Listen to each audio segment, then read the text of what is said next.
Miami, an Alaska man will spend the rest of his life in prison for the January 2017 Florida airport shooting that left 5 people dead and 6 wounded, a federal judge ordered Friday.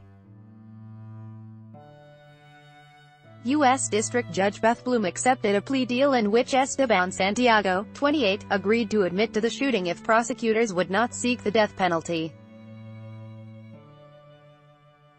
Santiago pleaded guilty in May to 11 charges of causing death and violence at an international airport. Esteban Santiago, shown in a handout photo from the Broward Sheriff's Office, was sentenced to 5 consecutive life terms and 6 consecutive 20-year prison terms for the shooting that took place at the Fort Lauderdale Airport in January 2017. Handout, AFP, Getty Images. Santiago, of Anchorage, Alaska, admitted he opened fire with a handgun in a baggage area at Fort Lauderdale Hollywood International Airport after traveling there on a one-way ticket. He retrieved a box containing a Walther 9mm handgun from checked luggage, loaded it in a restroom and came out firing 15 shots.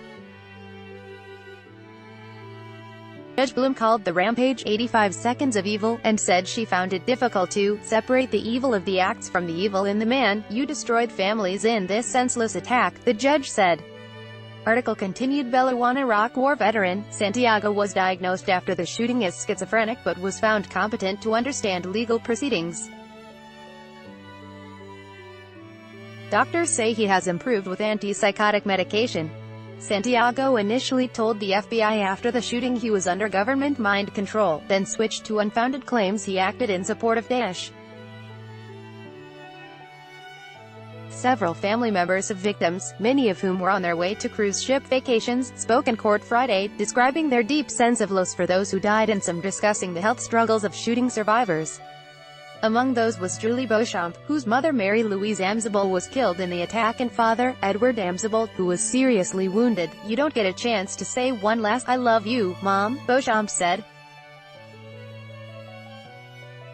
I can no longer hug her and feel her hug me back. James Steckley, speaking on behalf of his wounded wife, Julie, said he blamed in part what he said was a lack of concern for military veterans once they return from combat zones. Santiago served in the National Guard in Iraq. I'm truly sorry for you in my heart because I truly don't believe you were a born killer, Steckley told Santiago. Prosecutor Rick Del Toro said the family members supported the decision not to seek the death penalty for Santiago, in part to avoid what would be a lengthy, emotionally wrenching court case. Many preferred that Santiago sit in prison for decades rather than face execution, he added. Article continued below. Potential attackers need to know they will never again go free if they conduct an attack such as this, Del Toro said.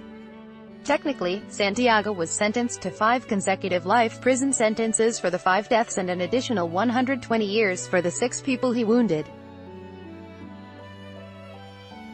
Prior to the shooting, Santiago was briefly treated at an Anchorage mental institution after showing up at the local FBI office, claiming to be hearing voices, then was released with no restrictions on owning a gun, authorities have said.